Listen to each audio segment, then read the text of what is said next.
Hello, everybody out there. Hi, Kitty.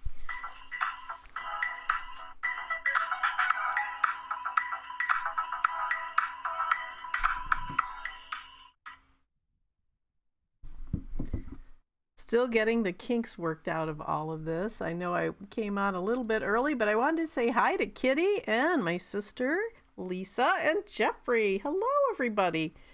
Oh my gosh. What fun. So, hey, Kaya. Good to see you. I have to thank, while I'm waiting for some people to come on, I have to thank my producer, James Taylor, my son. Thank you for getting this going for me, and it's so much fun and to share what I'm doing with others. So I just want to do that shout out for Jamie. Thank you, and good to see everybody. And oh my gosh, what's everybody doing out there?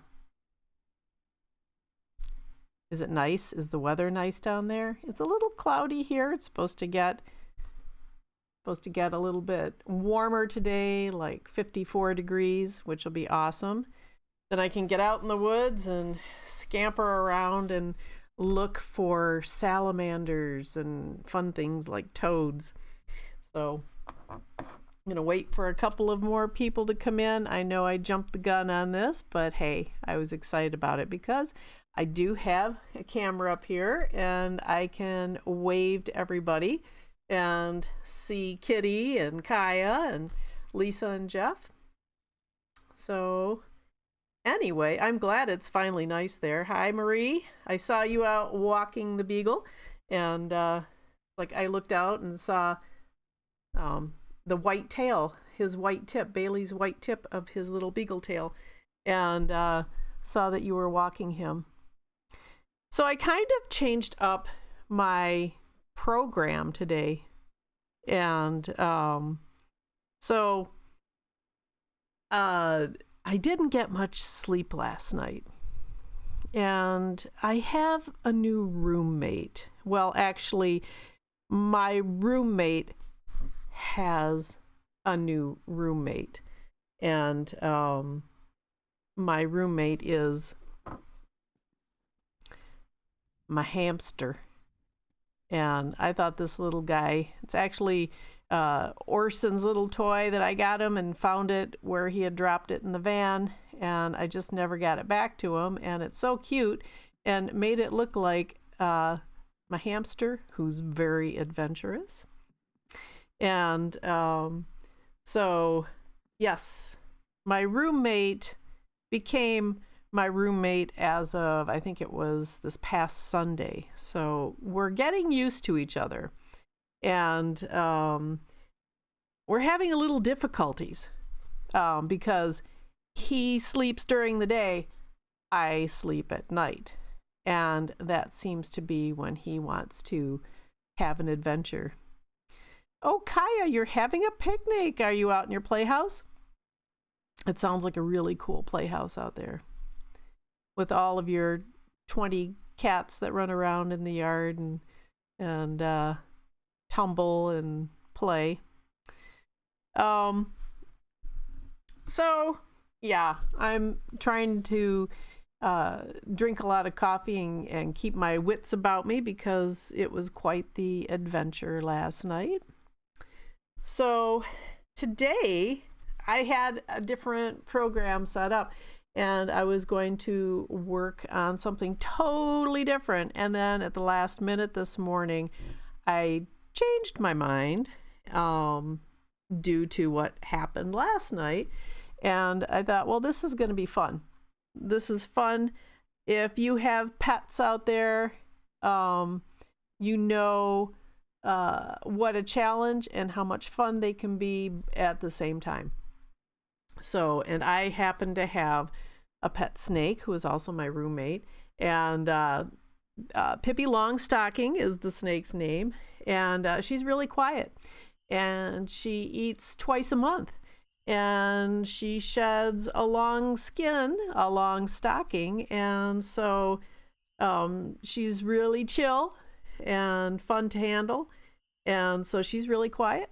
And then I've got Bunzo, the amazing bunny rabbit. He's a Hoto bunny, and he's downstairs. And sometimes he gets to thumping at night when he gets a little upset or wants a treat or something. And then I have some goldfish, and I have the awesome axolotl that has those frilly little gills, and they have that happy smile that axolotls have. And my axolotl's name is Luna.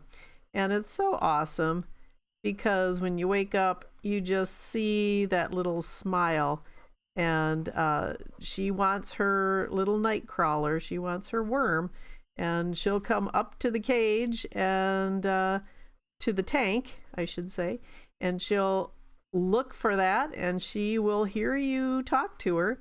And so she's pretty fun to have around as a pet.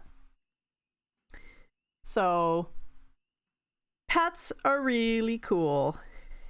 And especially at this time, they are fun and company when people have to stay inside and can't go anywhere. So the pets are good company. And like the beagle, he's got to get out and use that energy and have a frisbee tossed to him or a good long walk. Well, the other pet, Wilbur P. Nut, is like I said, he's nocturnal. So Wilbur was up last night. Now Wilbur is an escape artist, and I wanted to talk about animals today and how you come up with characters. And so it's a fun journey to find out where your characters for illustration and books and stories come from. You don't have to be a super artist. You don't have to be super educated. You just have to observe animals, and you just have to watch their behavior and see what they're doing. So I will tell you a little bit about my night with Wilbur P. Nut. And it was my grandson Orson that gave him the name of Nut, and I thought it was really cute. I had named him Wilbur, and so I thought I like Nut, and P. Nut was a fun addition to that. So last night, or I should say this morning, Wilbur was running around his little hamster palace, and you can see a little of it behind me. Wilbur has many Habit Trail cages and a tank and tubes, like a half mile of tubes that connect everything. And 1 o'clock this morning, he got out. And so I heard that. I hopped out of bed, came running over because he just got out last week. And last week when he got out, I found him inside my garbage can. He must have smelled something in there, and he fell in and was down in the bottom with snake skins from Pippi that I had tossed away. So maybe the snake skins cushioned his fall. I don't know. Hopefully they did. But he didn't seem worse for the wear. Well, last night, he was pretty active, and he was running around, and I'm checking all the exits because after he got out last week, I want to make sure everything was duct tape down. So I keep a roll of duct tape next to his tank now in case I hear him try to escape. Hey, Matt Mulford. Good to see you. And hi, Lynn. It's been a while. I'm glad you all joined. We're talking about animal characters today, and I've got quite a few animal character pets, and talking about the escape of Wilbur P. Nut last night, my adventurous hamster. And so he exploded the upper chamber of one of his little Habit Trail tubes. So I heard the noise and found his little enclosure open, and I thought, oh, here we go again. It's 1 o'clock in the morning and Wilbur is gone. Now I can hear him. So it was open, and I'm thinking, holy cats, now what am I going to do? Well, as I looked down on the floor was another tube that he had knocked out, and it has a ball of treats, and there's a little dispenser on the inside. And so he had knocked this off of his tank, and when I heard him still chewing, it's like, I wonder where the heck he is. He was inside this little tube, chewing on the front of that dispenser, and he was trying to get the seeds and the stuff on the inside. And I thought, well, that was an easy find.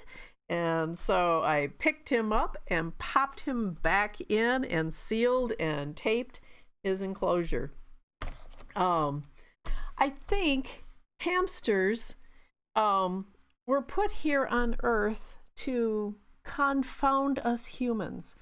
And I also think that to ensure their survival, they were made to be cute with big eyes. So I decided this morning when I got up, it's like, I need a new animal character. And I was going to start a new series, and one that I've been working on. And I thought, I need a really cute little character. And hamsters are just that. They are adorable. And especially Wilbur Peanut. He's very adorable. Hi, Joan. Good to see you. Who else is out there? Let's see.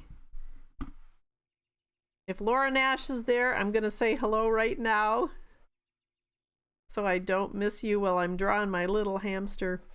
So what I'm talking about today is your little animal characters and how we come up with characters for books. Now with Wilbur, he's a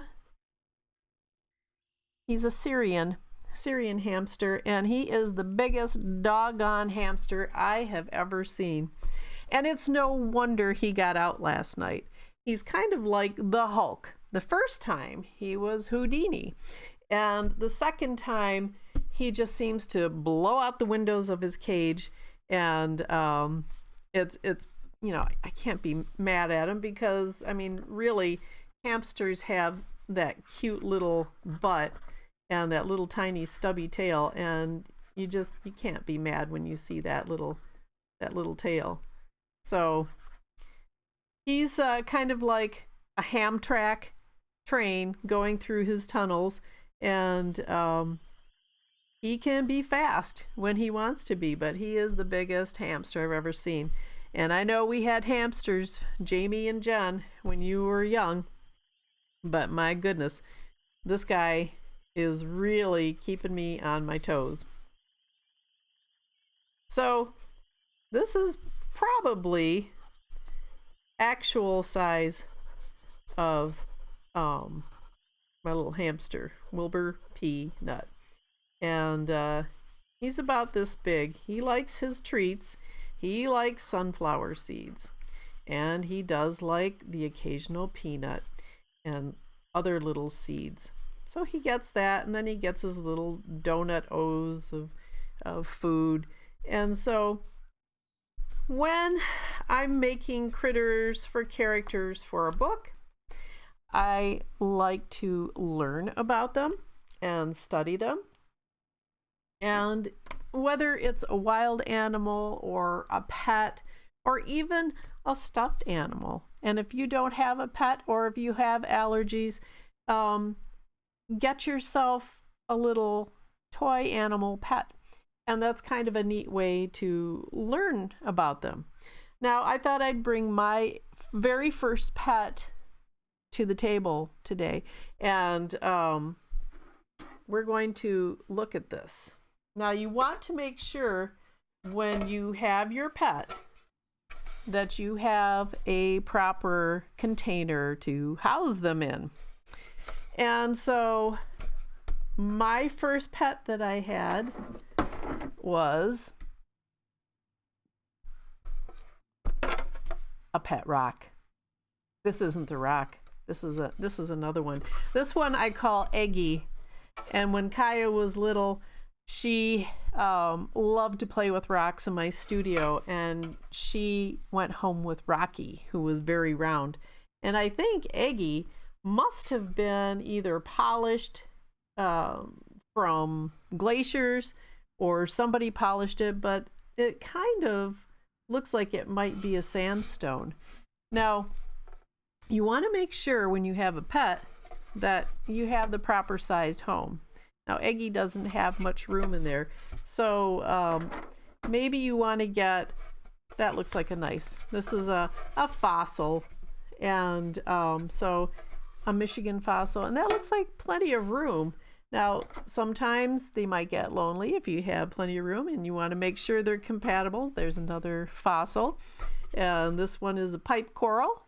So you want to make sure that they have plenty of room, and with my luck with pets, you want to make sure that you don't have a male and female, or pretty soon you're going to have a tank full of gravel, or in my case, a yard full of rabbits every month. So you want to make sure that you have plenty of room and that you have the proper substrate, something on the bottom so they don't slip and slide. Make sure that they're warm. And I've got a little fleece blanket here. And so you want to take care of your pet. And this is a good way to practice. Now, I had a pet rock. It came with a box, and that had to be like 1970s. I don't know how many had a pet rock, but it was a thing. It was such a thing, and you paid for it. Now you can go out and find rocks and make your own pet rock. You want to make sure that you get the proper food. Now, I don't know, this might be cannibalism, but there is more fossil and maybe some copper, some float copper, and we'll stick that in there. And you want to make sure your pet has a proper place that you can carry it and travel, and that it has plenty of room for air. You don't want your pet rock to, expire. They've only been around for millions of years. So you want to make sure that it has air openings and that you can observe and watch and give them activities. Give them something to do. Now, this rock certainly would have been too large to stick in there, and I had to show you this rock because I think it looks like a mammoth tooth, and found it here on the property when we first moved in, and I thought, wow, that looks like the mammoth tooth, and the same size, the one that we saw on Sashabaw Road in Clarkston years ago where they were digging up a mastodon. But this one is just going to sit and watch. It's going to babysit. It's older. It's going to watch the other ones. So it's learning about animals, what they eat, where they live, and how they live. And I'm going to move my little peanut over there. And so you want to watch them and take notes about them. And so, it's like the house that I have for my little peanut over there for Wilbur. He's got a bath and spa. He's got a little clay dish with sand. And he's got a huge palace because Syrian hamsters run 5 miles a night. And I believe it, since I moved my room up here and we're roommates. I think he does run 5 miles a night. And I think 1 mile is in my studio when he gets out. So he's got a gym. He's got 2 wheels. He's got a tank that is just like a little courtyard. He's got a kitchen area. So when you have your pet, whether it's a rock or real animal, start watching their behavior. Start watching what they do. The first time that Wilbur got out, he came downstairs to my bedroom, and I heard him scratching. He was trying to get the bird seed that I have stored by the door. The second time, he was inside a bucket in my studio upstairs because there might have been some seed in there, and I don't know how he fell in, but he was in there. And then this last time, he was on the floor here trying to get at that snack ball. So I had started a story about an unlikely pair of friends. And I think Wilbur is trying to tell me that we need to get this story out there. It's kind of funny. So the story that I have is one with a hamster and a reptile. Unlikely. But sometimes it's cool to have unlikely animals be friends because they learn about each other. And his friend actually is a gecko, but I think I'm going to change it to a snake because I have a snake. I don't know. I'm working on that still. So anyway,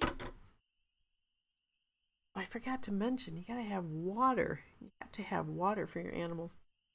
And especially if they're Petoskey stones, that's the best thing. You gotta give them a bath. So anyway, I have a couple of my books here to show you my animal characters and where I got these characters from. And this is one of my favorite books that I wrote and illustrated, and it's Crazy Cat, Don't Chase That Rabbit. And it is a Native American tale, an Algonquin tale that I've retold and wanted to make it educational and talking about animal adaptation and why animals are. There's a lot of how and why stories with Native legends all around Michigan and the US. So this story, I needed animals that were going to be funny and lovable. And so I have my sneaky rabbit, and I have to laugh and look at my own rabbit downstairs, Bunzo, and how sneaky and tricky he can be. And rabbits are very tricky. They will circle around, and many a time I've tried to get Bunzo back into his little cage because he runs free several hours in a day. And when he knows when he's got to go back in that he's going to run. And so he will try to trick me, and I try to trick him, and the two of us end up, oh my goodness, running all over the place. So I went and did lots and lots of drawings to show how tricky this rabbit is. And I have him where he's the magical trickster of the people, and so he could change himself. And I was talking earlier this week about the rabbit that we found when we were children in Clarkston, and how it was frozen still, and they will freeze still, and sometimes rabbits can have a heart attack and just die sitting still. But rabbits will, that's part of their defense, is sitting still. So they become part of their environment. And so with this story, I've got Rabbit becoming a bridge with some ducks and a squirrel sitting on top. And so he's hidden there, and he's hiding by the edge of a creek looking like a rock. And he looks like a tree with a hawk standing there, and he's being chased by Crazy Cat, who was on the front of the book. Crazy Cat is long and lean, and he's very determined. He wants to catch that big bunny, but he knows that this biggish bunny is a trickster. So he's constantly hunting him and looking for him, and you will see the rabbit tracks in the background. And I kind of designed Crazy Cat after my son Jamie, and I just, because he had long legs and he could be, when he was a teenager, kind of an angsty rocker. And so I thought, I'm going to have fun with that. And if you give your character character, it makes it easier to come up with them. And I know and appreciate everything you're doing for me now, Jamie. This is when you were a teen, so, it's all good. But the rabbit as a tree, we were driving down the highway to go somewhere. I can't remember where it was. And I looked off on the side of the road, and there was a tree that looked a lot like this, and it looked like a rabbit character, and that's where I got this one from. So you never know where you're going to get your characters from. And so as the story goes on, the rabbit changes, the rabbit confounds Crazy Cat, and it's just, I love drawing chickens, wild-eyed chickens, after we had chickens in Pinckney, and they're some of my favorite characters that I love to draw. So you look at the animals and you look at their behavior, and that's how you come up with these things. If you want to tell a story, look at your critters around you, because you know them. Like they say, you write about what you know. And so whether it's a hamster that gets out in the middle of the night, or a tree at the side of the road, you never know where you're going to find animal characters. This one I'm putting into book form, and we brought it out as a comic. And it's, hi, Joanne. Yes, Jamie, when you were a teenager. Yeah. This one is Hot Times in the Big Creek Wood. Now, I love this story. There's a lot of fun, angst and humor at the same time in there. And because people, when they are arguing, can look very silly, and so I wanted the animals to have that kind of look. And I think my favorite part, and once I get this put into book form, and get that out there instead of a comic, I have to have this part in the back, because anyway, I'll tell you about it. Hot Times in the Big Creek Wood was a feud between my father, who lived in Mayo, and his neighbor Bob Wood. And so the bear in this is Shandy Bob Bear, and the beaver is Boomtown Jack. Now, this was a feud, and neighbors didn't see eye to eye. And we're finding out now, with the way things are going and being quarantined, that you need your neighbors. And you need your neighbors to behave a certain way so that there's harmony. So, hello, Kathy. You have to be a good neighbor. And so this story was so powerful, we had to help my dad build an actual fence between the two neighboring yards.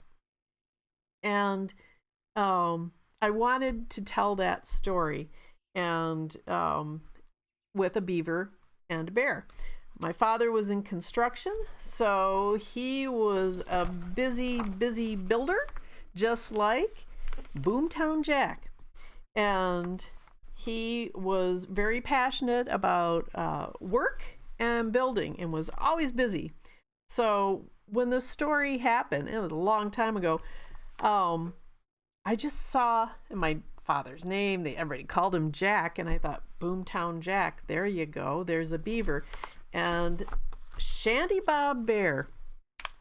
I was driving by the one time we were going up north and saw Shanty Bob Bear, and it was the neighbor, and he was, let me see if I can, there we go, a little bit dark.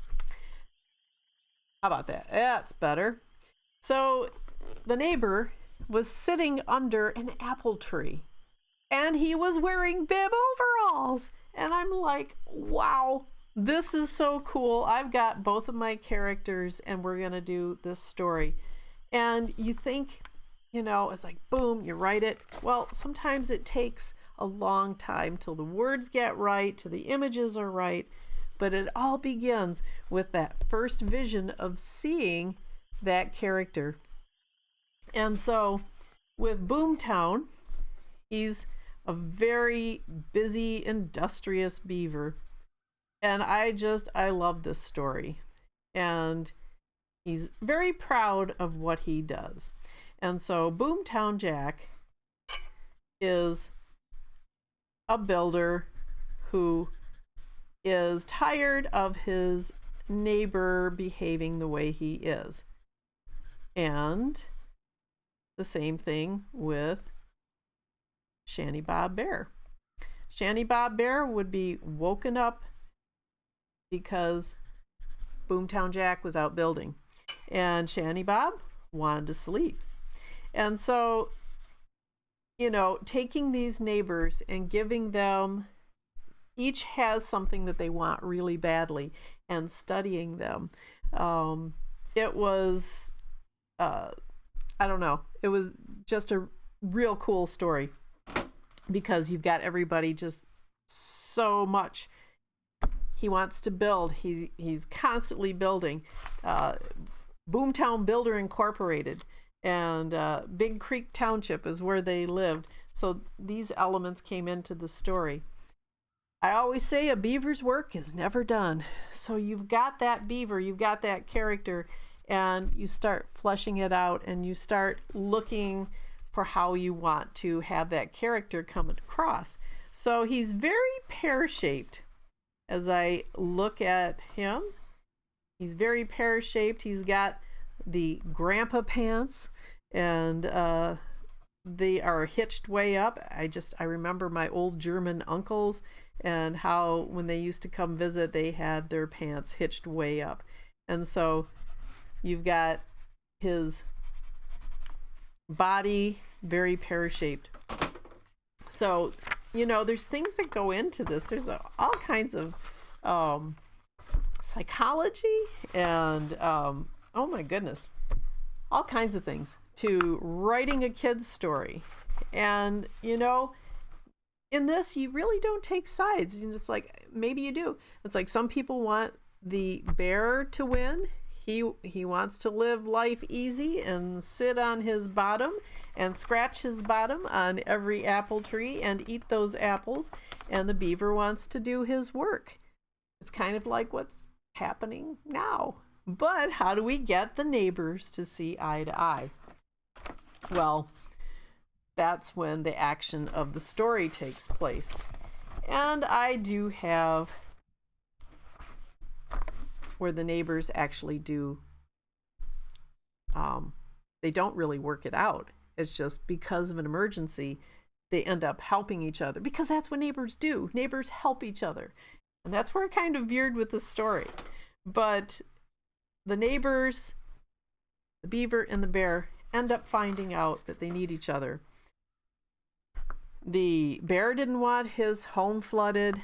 The beaver, you know, he wanted apple pie, but the bear wouldn't invite him, and so they didn't think they needed each other. And in the end, the bear found out that he needed the beaver's pond.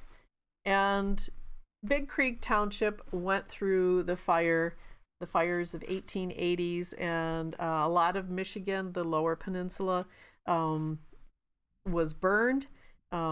Probably half the state, northern, like Saginaw and up, from unwise lumbering practices. And so I added this part to the story because of the feud and the hot day that it happened, and tempers were hot. So as I'm reformatting this book, I'm taking the scenes and switching them out. But they find that they saved each other's life, that the bear was strong enough and fast enough and able to get to the water and save the beaver. And because of the beaver's pond, he saved the bear. And there's a happy ending. So you just never know where you're going to get your characters. Sometimes they live with you, sometimes you go and visit them, sometimes they're your next door neighbor. So you look at your characters like Wilbur P. Nutt, and you study them, and you see what is it about them that you really love, and what is it about them that makes you want to tell their story. Did anybody bring their little animal today so you could tell your story? Come up with a name for your character, an occupation for your character. What do they do? I think Wilbur is an adventurer. I think when I do my story, he's going to be exploring, because that's what the real Wilbur P. Nutt does. And what kind of food do they eat? Where do they live? Where is the setting? So you want to think of those things when you are coming up with your story. Fill a sketchbook, and I have lots and lots of sketchbooks, and I have filled them with all kinds of rough drawings, just like you see here with the pear-shaped body. It's coming up with a design that's going to be easy, that you can carry out throughout your story. And then, of course, the character that makes them who they are, making that as exaggerated as you want it to be. So I love the idea of how Wilbur rushes through the tubes like a Hamtramck train. It's amazing how the shapes of the tubes and how he can conform, and he will have his head up here and his little legs. I don't know how he does it, but he'll have his rear end and that little tiny tail back here, and he will fill that entire tube. He's a good size hamster. So my little Hamtramck. So as you're thinking about your character, think of fun things like, oh, Hamtramck. He lives in a hamster palace, and then you can draw his palace. I know Wilbur's makes the Batcave look like it's a little treehouse. And I fixed it this afternoon, so hopefully he won't be keeping me up tonight. And although he still might.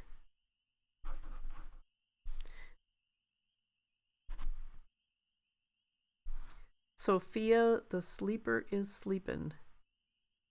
Oh, Sophia the sleeper. Ah! Now I gotcha. So you can have the adventures of where they go and what they do, and just kind of play with it. And it took years to come up with Crazy Cat. It took a couple of years to come up with Hot Times in the Big Creek Wood. Like 15 years. It took 15 years to put that story together, between editing and coming up with the characters. And so now when I put it in book form, it'll be more fun because the art will be spread out and larger. So this is our animal characters. We want them wanted. We want them lively. We want them to tell their stories. We want them to be cute. Love that little hamster butt every time he goes through the tube. And we want them to have their character. What drives them? What do they want? And it's that makes the story. What does the hero want? And like I said, is the beaver the hero? Is the bear the hero? They both are. So they both help each other. So I hope you enjoyed today's little play with pets. And like I said, you can use a stuffed toy. You can write a story about that. If you don't have a pet, take a stuffed animal and give it something, some character, give it a name, and draw it. Some of these Beanie Babies, kind of a cool thing to play with and spark your imagination. Thank you, Marie. That's I think this one's a leopard gecko, and it just happens to be blue and gold, so that's all right. I still like it. But if you don't have a pet, play with it. Look up and see what your animal does. And I have my Sneaky Snake that my granddaughter gave me, since my name is Snaky Grandma. I keep these little critters out so I remember my little grandkids. And we had actually done a story once about a rainbow snake, and May probably doesn't even remember that. She was, oh my goodness, probably 3 years old, 4 years old, and we came up with a story called Rainbow Snake. And I have all the notes, but one day I'm going to get to that story and we're going to talk about the rainbow snake. So whether you have toys or pets, watch them, take notes, draw them. Nobody has to see your notes. It's just yours. Grab a sketchbook and have fun with it. So I will see you next Wednesday for Wild Wednesday, and we will have some kind of fun nature thing. And with it being warm, I'm sure I will be out and about and in the woods looking for some critters, or maybe even down in the water. I think I'm going to get to the water. So I just want to say thank you for showing up. And if you are interested in Crazy Cat or any of the Holly Wild books, you can go to my website, or you can go to Bear Track Press, beartrackpress.com. You can go to Lori Taylor Art or Bear Track Press, and Crazy Cat is there along with my other books. And I just want to remind that I do have a contest up on YouTube, and I will be looking for a winner. I need 100 subscribers. And I am at 37, I think, right now. So if you can get over to YouTube and see book arts with Lori Taylor and subscribe, that's really cool, because I have a really neat book art summertime camper that is actually a book that somebody's going to win. So I will draw your name out of a hat and pick a random winner who will get that really cool book art piece. So thanks for coming. I hope you have a great weekend and that you get out and enjoy the weather, and stay safe, stay healthy. I guess that's about it. So I was glad to see everybody. Yep. Thanks, Jamie. beartrackpress.com and LoriTaylorArt.com, where you can find the videos and books and all kinds of things. Thanks to everybody, and I will see you next week. Have a good weekend.